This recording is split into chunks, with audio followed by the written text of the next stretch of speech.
Gracias por conectarte con nosotros. Buenos días. Una vez más Compartamos un tiempo juntos para las reflexiones acerca de la palabra de Dios. Pues quiero comentarte una experiencia que tuvimos con algunos parientes hace unos días atrás.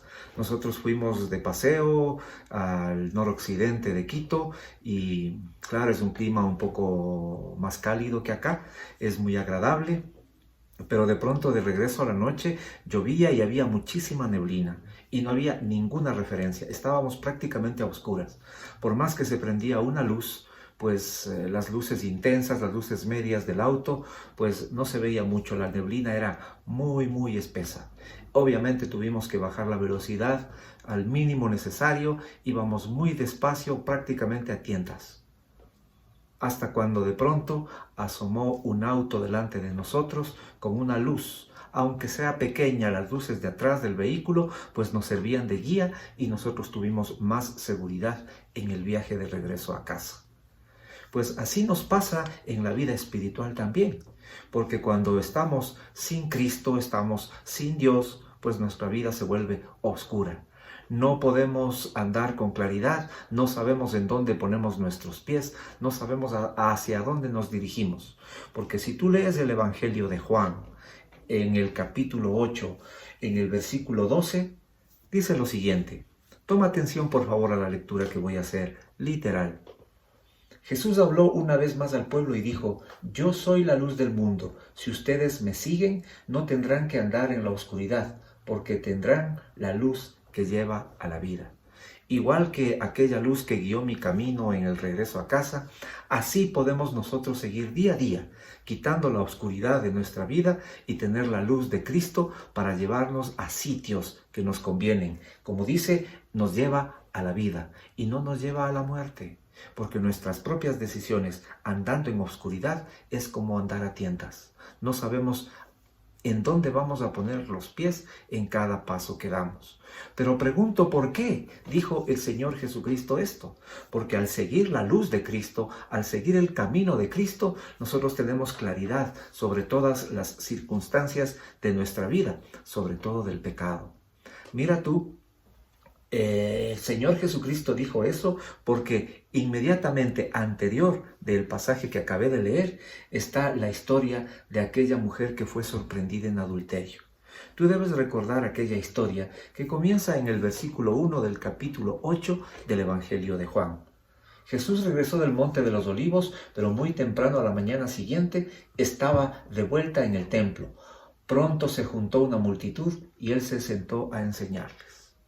Imagínate ese cuadro, el Señor Jesucristo sentado enseñando a sus discípulos. Mientras hablaba, mientras estaba discipulando a sus seguidores, los maestros de la ley religiosa y los fariseos les llevaron una mujer que había sorprendido en el acto de adulterio. Le pusieron en medio de la multitud, expusieron a aquella mujer pecadora, le pusieron en la mitad y le dicen: Maestro, le dicen a Jesús. Esta mujer fue sorprendida en el acto de adulterio. La ley de Moisés manda a apedrearle. ¿Tú qué dices? Estaban poniéndole un reto, estaban poniéndole una trampa al Señor Jesucristo. Entonces, de lo que se trataba era de apedrearle, pero apedrearle de verdad. No era lanzarle piedritas, era lanzarle piedras, es decir, matarla. Tenían que lanzarle piedras hasta que pierda la vida. Ese era el castigo que estaban imponiendo de acuerdo a la ley de Moisés, de acuerdo al Antiguo Testamento. Pero recuerda, el Señor Jesucristo vino a poner gracia y perdón. Al intentar tenderle una trampa para que dijera algo que pudieran usar en su contra, pero Jesús se inclinó y escribió con el dedo en el polvo. Como ellos seguían exigiéndoles una respuesta, Él se incorporó nuevamente y les dijo. Es decir, el Señor Jesucristo oyó la acusación de los fariseos de aquella mujer, no les hizo mucho caso, se inclinó y estaba rayando, escribiendo algo en la tierra con su dedo. Cuando le exigieron tanto la respuesta, Él se incorpora y les dice: Muy bien, pero el que nunca haya pecado, que tire la primera piedra.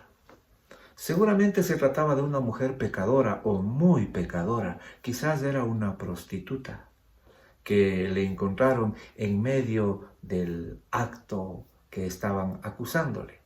Entonces ellos pedían su cabeza, ellos pedían su vida, pero resulta de que ellos eran los causantes de que aquella mujer cometa los pecados.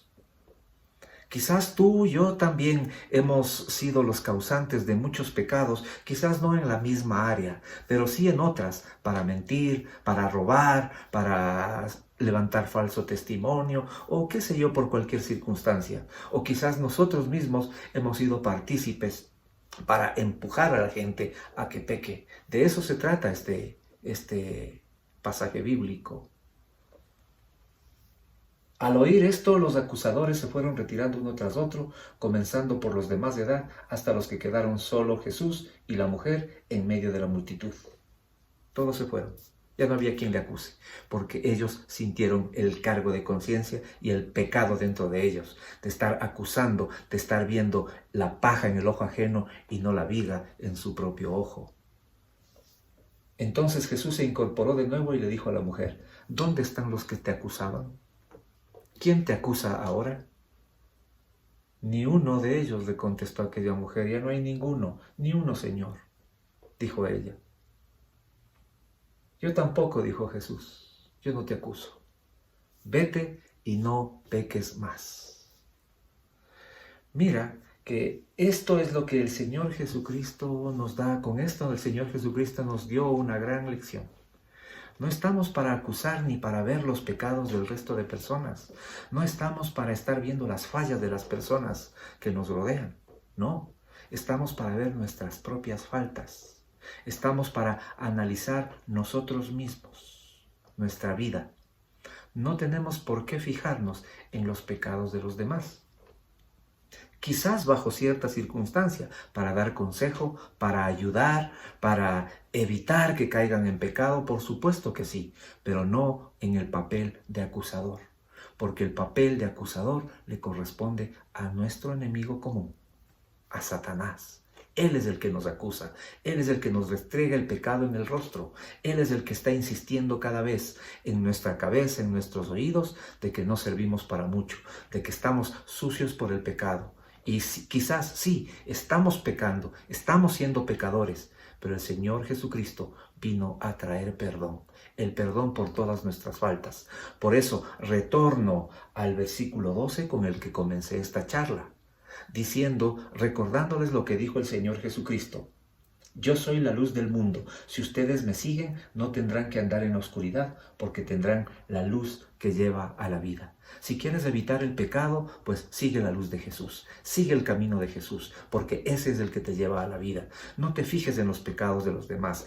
Mira tu propia vida. Mira tu propio camino. Sigue tú la propia luz de Jesús. Sigue su palabra, sigue sus enseñanzas, porque al entender su palabra, al aprender su palabra, al aplicarla, tendremos el resultado que es seguir la luz de Cristo para que nos lleve a la vida.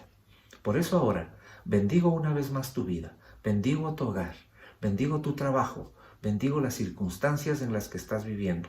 Pero recuerda, no somos los acusadores, nosotros somos los que seguimos la luz de Cristo, velando por nuestra propia vida.